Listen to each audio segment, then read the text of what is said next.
She came to clean his penthouse and left owning the one thing no woman had ever touched. Young Min-jae was the most feared man in Seoul. Cold, untouchable, perfectly controlled. Every woman who had tried to reach him walked away with nothing but their pride in pieces. But Mary was different. She wasn't trying to reach him. She wasn't trying to do anything except survive. And on a rain-soaked Tuesday night, when she whispered 3 words through a darkened corridor that changed everything, something ancient and terrifying woke up inside him, something that no amount of power or discipline could put back to sleep. Welcome to Black and Soul TV.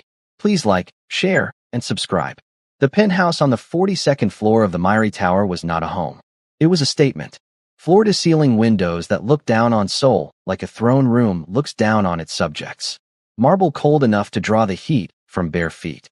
Furniture chosen by a designer who had never been asked what comfort meant.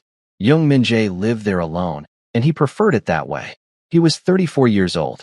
He had built the Jaesung organization from the ruins of his father's broken empire into the most precisely run criminal network in South Korea.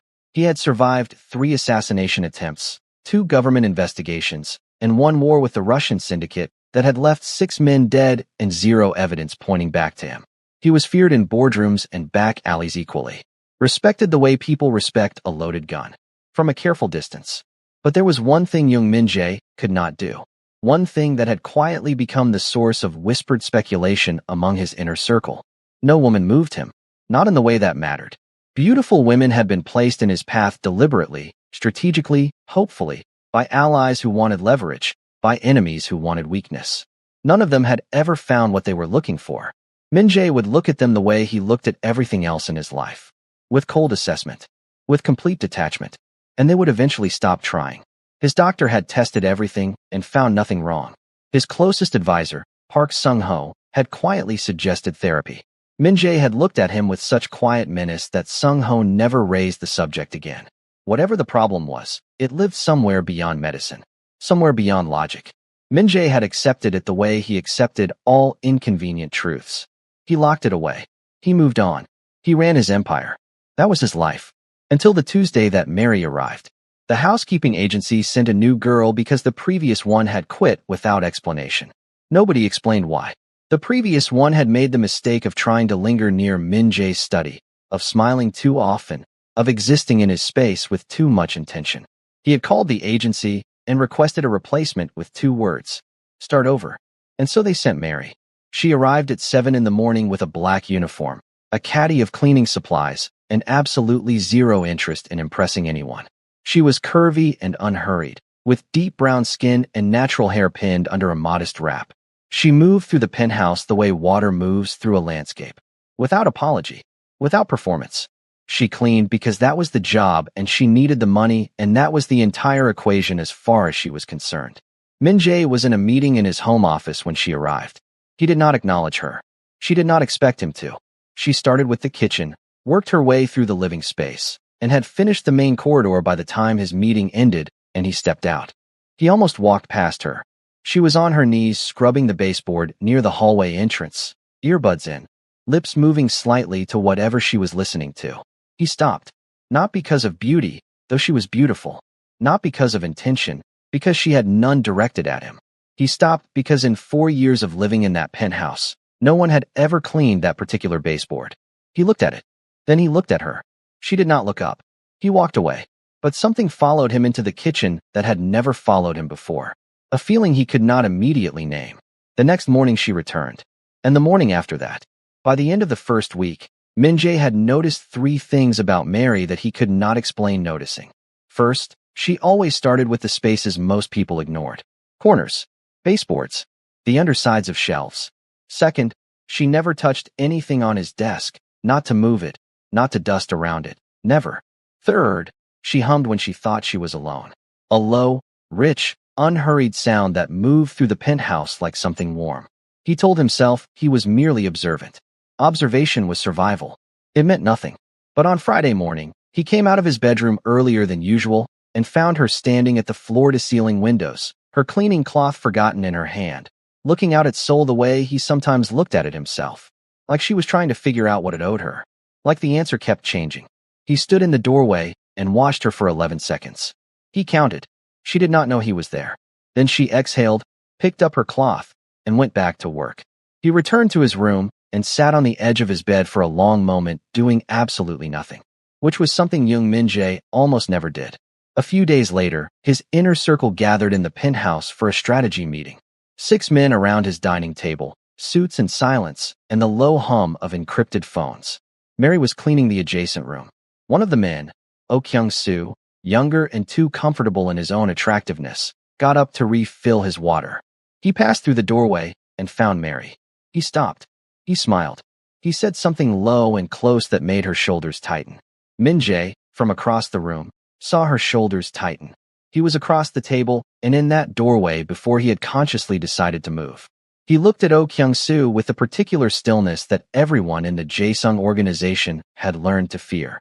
Kyung-soo stepped back immediately. Min-jae did not say a single word. He did not need to. Kyung-soo returned to the table. Min-jae looked at Mary.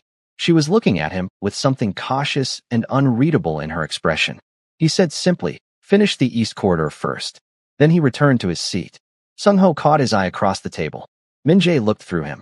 That evening, after everyone had gone, Min-jae sat alone in the darkened living room. He was not thinking about business. He was thinking about the way Mary's shoulders had tightened and the speed at which his own body had responded to it.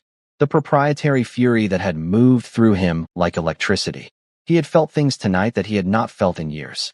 No, that was not accurate. He had felt things tonight that he had never felt before. And all of it was pointed at a woman who did not even particularly seem to notice him. He poured a glass of water and drank it and told himself it was proximity. It meant nothing. Later that night, he called Sung-ho. "I want her background checked. Standard security protocol." Sung-ho was quiet for a moment. "The new housekeeper?" Min-jae said nothing, which meant yes. Sung-ho said, "Of course." He paused again. "Is there something specific I should be looking for?" Min-jae ended the call. Min-jae sets his eyes on his maid in a quest of true love. What did the maid have specially that caught his eyes? Can she finally quench his hunger? Hit that subscribe button. Let's dive in. The report came back 2 days later. Mary Peters, 29, originally from Lagos, resident in Seoul for 3 years on a work visa. No criminal record. No political affiliations. No connections to any of his enemies. She was supporting a younger sibling studying at university back home. She worked 2 jobs. The housekeeping position was the better-paying one. Min-jae read the report twice, folded it, put it in the drawer where he kept things he did not want to examine too closely, and told himself that was the end of it. It was not the end of it. The following week, he began to notice the moments before she arrived. The particular quality of the penthouse silence at 6:45 in the morning that was different from the silence at 7:15 after she had been there for a while. He noticed when she was running slightly late. He did not acknowledge that he had noticed. He simply found reasons to be in the common areas more often, working from his laptop at the dining table instead of his office, taking calls near the kitchen window, existing, quietly and deliberately, in the spaces she moved through. He told himself he was working. On a Thursday morning 3 weeks after she had started, the water pressure in the east bathroom failed while Mary was cleaning it. She came to find him, which required knocking on his office door, which no one on the housekeeping staff had ever done before. He said come in before he had registered that it was her knock and not Sung-ho's. She opened the door just wide enough to speak through the gap. She told him about the water pressure. Her voice was low and direct.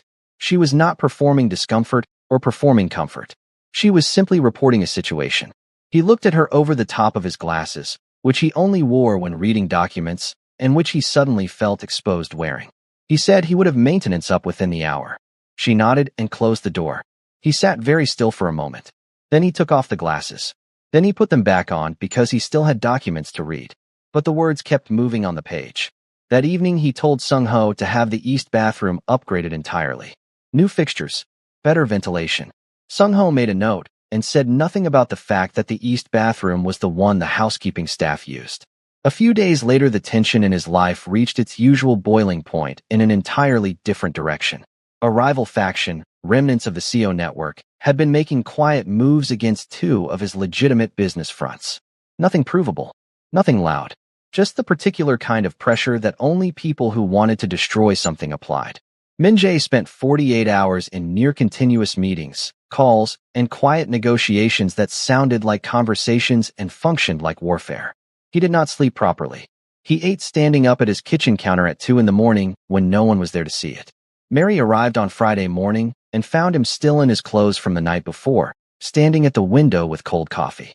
She did not make a sound of surprise. She did not ask if he was all right, which he would have found patronizing and which would have required him to lie. She simply set down her caddy, went to the kitchen, and 20 minutes later placed a fresh cup of coffee on the table near where he was standing. Then she went back to work. He looked at the coffee. Then he looked at her retreating form. Then he picked up the coffee and drank it and felt something move through his chest that was so unfamiliar it took him several seconds to identify it. Warmth. Genuine, unearned, undemanding warmth. Not from the coffee. He set the cup down. He said, quietly, toward the middle distance, "Thank you." She called back from the corridor, "You're welcome."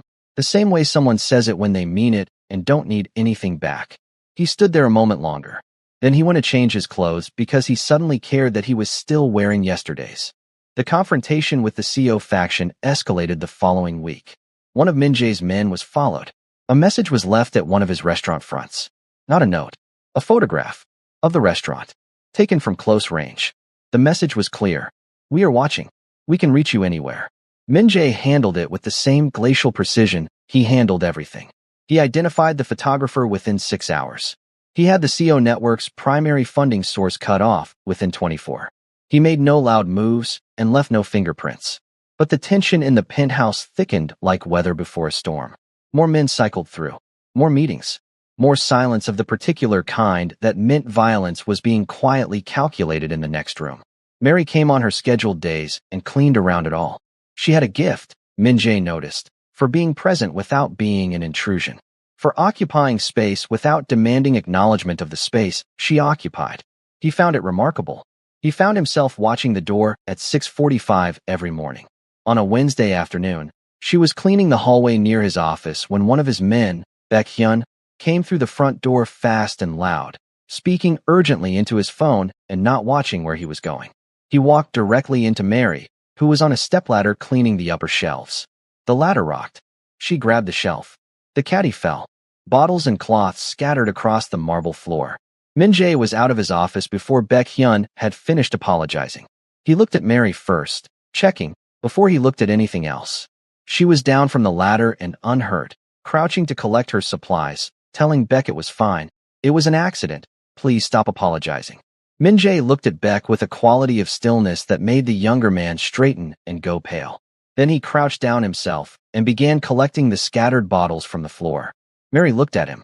He did not look up. He collected the bottles and handed them to her with the focused efficiency of a man completing a task. Their hands touched briefly in the exchange. Neither of them spoke. He straightened, looked at Baek one more time, and returned to his office without a word. Baek Hyun spent the next 3 days walking through corridors with excessive caution. That night, Min Jae sat at his piano, which he played only when the penthouse was empty, working through a piece he had loved since university. His hands moved, but his mind was somewhere else. On the brief moment of contact. On the complete absence of calculation in her eyes when she had looked up at him. She had not been impressed. She had not been afraid. She had simply been present. He pressed the wrong key. He stopped. He sat with his hands in his lap for a long time. The following evening, he was reviewing security footage from the building's external cameras, a routine review after the CO situation, when he paused on a timestamp. 6:41 in the morning. Mary arriving. He watched her come through the building entrance, sign in, wait for the elevator. The footage was grainy, but her posture was clear. Straight. Unhurried. A woman who carried her own weight without making it visible. He watched until the elevator doors closed. Then he closed the laptop. He called Sung-ho. He said, "Increase her daily rate by 30%, effective immediately." Sung-ho said, "May I ask why?" Min Jae said, "Because the work justifies it." Sung-ho said nothing for a moment. Then he said, "Of course." Min Jae ended the call. He was not doing this because he felt anything. He was doing it because it was fair. The distinction felt important. He held on to it. The night everything changed was a Tuesday. It was raining in a way that made Seoul sound like it was being washed clean of something it had been carrying too long. Min Jae had sent his staff home early after receiving confirmation that the CO situation was resolved. The network had fractured. The pressure had stopped. For the first time in 3 weeks, the penthouse held only him. He did not know Mary had stayed late. She had asked the building supervisor earlier that afternoon if she could finish the storage room reorganization she had started, since she had been interrupted twice during the week. The supervisor had said yes. It was after hours. It was a large penthouse. She had not known Min Jae would send everyone else home. He heard the humming first, coming from the east corridor, low and rich and completely at home in the space. He went still in his kitchen. Then he moved toward it. She was in the corridor outside the secondary study, her back to him, reorganizing the storage shelves, humming something slow and unhurried. She had taken off the formal part of her uniform jacket and was working in her plain undershirt. Her natural hair was out of its wrap, coiling freely around her shoulders. She was herself in a way that people only allow themselves to be when they believe no one is watching. He stood at the end of the corridor and watched her in the way he had watched Seoul from the windows, trying to figure out what it owed him. Knowing the answer kept changing. She turned and saw him. She did not startle dramatically. She pulled one earbud out and looked at him with that steady, direct gaze he had come to recognize. She said, "I'm sorry, I didn't realize you were still here. I can finish another time." She began to reach for her jacket. He said, "Don't." She stopped. He was looking at her with something in his face that he did not have the architecture to hide anymore. Something that had been building for weeks in the silences and the coffee and the scattered bottles and the brief contact of hands. He said, quietly, "You don't have to go." She studied him. The way she studied things, without rushing to a conclusion. She said, "Are you all right?" He almost said yes automatically, the way he always did. Instead he said, "I don't know," which was the most honest answer he had given anyone in years. She took a breath. He watched her decide something. She put the earbud in her jacket pocket and turned fully toward him. She said, "You know, everybody in this building walks around you like you're made of something that breaks things." She paused. "Are you?" He said, "Sometimes." Silence stretched between them. The rain pressed against the windows. The corridor was narrow enough that his presence filled one end of it, and hers filled the other, and what lived in the middle was something neither of them had invited and neither of them was leaving to avoid. Then she looked at him. Really looked, the way she had looked at Seoul from his window that first week. Like she was reading something that had been written in a language she had not expected to understand. And she said it. Low. Certain. Not flirtatious. Not cruel. Simply true. She said, "You know, I can make you hard." Why she insane saying this? The confidence, audacity was out of this word. She knew what he needed, and she wasn't scared to say it to him. Can you guess what happens next? Hit that subscribe button and don't miss a thing. Not the way those words are usually meant. Not as a weapon or a performance. She meant it the way a blacksmith means it when they say it about steel.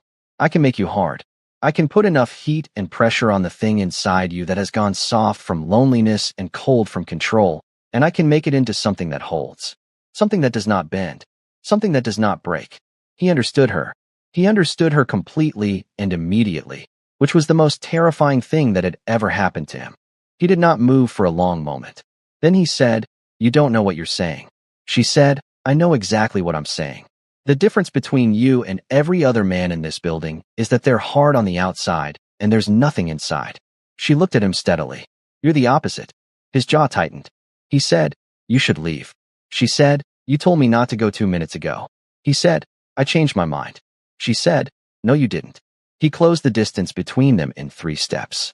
Not touching, just close. Close enough that the warmth of her reached him through the cool, recycled air of the corridor. He looked down at her. She looked up at him. Neither of them moved for what felt like a very long time. He said, "This is not something you want to be involved in." She said, "I didn't ask for your assessment of what I want." He said, "I am dangerous." She said, "I grew up in Chicago. I know what dangerous looks like. It doesn't scare me."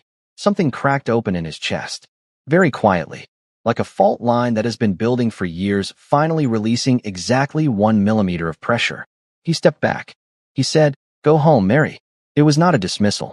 It was the only protection he knew how to offer someone he did not want to hurt. She held his gaze for one more moment. Then she picked up her jacket and her caddy, and she walked past him down the corridor. She did not look back. She did not need to. They both knew something had shifted that could not be shifted back.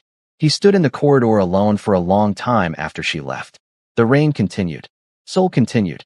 Inside Young Min Jae, something continued too. Something new and terrible and entirely his. Moving through him like heat through cold stone. The next morning, she came at 7 as usual. He was at the dining table with his laptop. She came in, signed the timesheet, picked up her caddy. She did not mention the corridor. Neither did he. But the air between them had a different weight now. Not awkward. Dense. The way air feels before rain. He found himself watching her from behind the open laptop. The way she moved. The way she made ordinary things look considered. He caught himself and looked back at his screen. He had been on the same paragraph for 11 minutes. Sung-ho arrived at 9 for their weekly review. He stopped in the doorway of the dining room and looked between Min-jae and the direction Mary had gone and said nothing. He sat. He opened his files. After 20 minutes he said, carefully, "You seem distracted." Min-jae said, "I'm not." Sung-ho said, "Of course." He made a note of something that had nothing to do with the files. Later that afternoon, one of Min-jae's business rivals, Director Lim from a competing legitimate enterprise they used for laundering, arrived for a scheduled meeting. Lim was polished and calculating and the kind of man who tested every room he walked into for weakness. He arrived early and was shown to the living room while Min-jae finished a call. Mary was cleaning nearby. Min-jae came in 5 minutes later and found Lim standing close to Mary, looking at her with an expression that had too much in it, saying something smooth and low. Mary had her arms crossed in that particular way women cross their arms when they are dealing with something tiresome and choosing patience over confrontation. Min-jae looked at this scene for exactly 2 seconds. Then he said, "Lim." Just the name. Lim turned. Read the room. Took 2 steps back and found a chair. Min-jae did not look at Mary. He sat across from Lim and began the meeting with the particular focus of a man using work to contain something that would otherwise require an entirely different kind of release. After Lim left, Min-jae went to his office. He stood at the window. His hands, which were always still, were not quite still. He recognized what he was feeling because he had studied human behavior as a survival tool his entire life. He was jealous. Jealous in the way that men who have never had anything to protect become jealous when they finally find it. Entirely and without proportion. He pressed his hand flat against the cold glass. He breathed. He told himself this was manageable. He told himself she was an employee. He told himself the corridor had been a moment and moments passed. He did not believe a single word of it. That evening he called for his car. He drove himself, which he rarely did, through Gangnam's rain-slicked streets for 40 minutes, thinking, not planning, just thinking, which was also something he rarely did without purpose. When he returned to the penthouse, he went directly to the piano and played for an hour. Not the piece from before. Something harder. Something that asked more of his hands. A few days later, the CO situation produced one final complication. A man from the dissolved network, acting alone and desperately, decided that leverage against Min-jae meant finding something Min-jae cared about. He had been watching the penthouse from the building across the street for a week. He had not found much, except a woman in a black uniform who arrived every morning at 7 and left at 4, and who had recently begun staying late on certain evenings. He took photographs.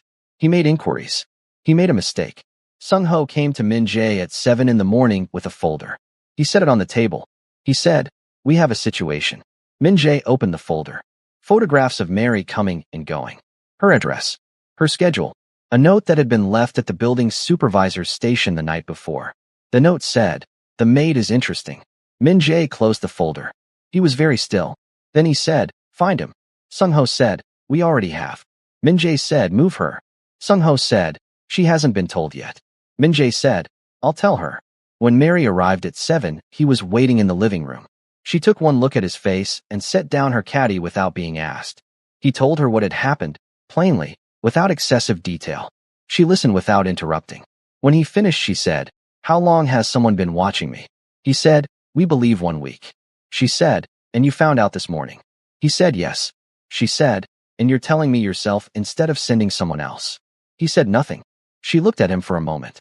Then she said, "What does move her mean?" He said, "There is a property. Secure. Staffed. You would be comfortable there while this is resolved." She said, "Resolved how?" He said, "The man responsible will not be a concern after today." She looked at him steadily. She said, "I'm not going to pretend I don't understand what that means." He said, "Then don't." She said, "Am I a target because of you?" He said, "Yes." "I'm sorry." She said, "Don't be sorry. Be certain it won't happen again." He said, "It won't." She looked at him for a long moment. Something moved between them in the living room. The same thing that had moved in the corridor, but older now, more certain of itself. She said, "All right. I'll go. But I want to know when it's done." He said, You'll know within 24 hours. She picked up her caddy. She paused at the door. She said, Min Jae. It was the first time she had used his name. He felt it in his chest like a key turning. She said, be careful. Then she left. He stood in the empty living room. His head of security appeared in the doorway. Min Jae said, quietly and precisely, find him now. The man disappeared. Min Jae sat down at the dining table and opened his laptop and stared at it for 20 minutes without reading a single word. The problem was handled by evening. The man was delivered to the appropriate authorities with sufficient evidence to ensure a lengthy stay. Min Jae's preferred method, when possible. Messy alternatives created paperwork and attention he did not want.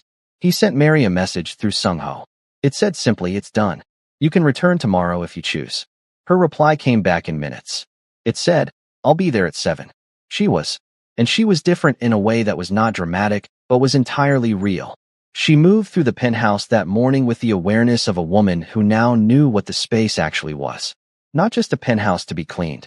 The home of a man who had made her a target and then moved immediately to protect her. Who had apologized without excuse and kept his word within a day. Who had said her name in a way that meant something he was not yet ready to say out loud. She cleaned the kitchen. She hummed. He sat at the table with coffee and a document he was not reading. It was, all things considered, one of the better mornings he could remember in a very long time. Over the following weeks, the shape of things changed without either of them announcing it. He began taking his morning coffee later, at the dining table. In the hours she moved through the common areas. She began bringing 2 cups without being asked, setting one near him, taking nothing from the interaction except the small nod of acknowledgement he gave. They talked sometimes, briefly, about the city, about a news story on his laptop screen, about nothing that meant anything and everything that meant something. He told her one evening, when she had stayed late again and the penthouse was quiet, that he had studied law before he had taken over the organization. She looked at him from the other end of the couch where she had sat, with her legs tucked under her, reading a book from his shelf after asking permission with a single raised eyebrow and receiving a nod. She said, so you know all the laws you're breaking. He said extensively. She said, does that make it easier or harder? He said, harder, usually. She nodded. She went back to her book. He went back to his documents. The comfortable silence between them had a name by now, even if neither of them had said it. He was falling. He knew it with the same certainty. He knew everything. He studied carefully. He was falling toward her in the way that a man who has spent his entire adult life constructing walls falls when someone steps up to them and simply declines to be impressed. The crisis came on a Friday. Not from his enemies. From her. She received a call mid-morning that she stepped into the corridor to take, but the penthouse carried sound in particular ways, and he heard the change in her voice from behind the half-open office door. The professional steadiness giving way to something tight. Something frightened. He was in the corridor in under a minute. She had her back to him. Her hand was pressed flat against the wall the way his had been against the cold glass weeks ago. He heard her say into the phone, how much? And then, I don't have that. And then, just give me some time. She ended the call. She stood with her forehead against the wall for one breath. Then she straightened and turned and found him there. She did not pretend she hadn't been overheard. She said, my brother. The university fees. They've restructured the payment schedule. I don't have what they need by end of month. He said, how much? She told him. He said, done. She said, absolutely not. He said, it's a loan. She said, I cannot borrow that from you. He said, then consider it an advance on wages. She said, that's not what that means. He said, I know. She looked at him. He looked at her. The thing between them breathed. She said, why are you like this? He said, like what? She said, the outside and the inside. Why is the outside so far from the inside? He had no immediate answer for that. He said, finally, because the outside keeps the inside alive. She said, and what keeps the outside alive? He did not answer, but something in his face did. She took a breath.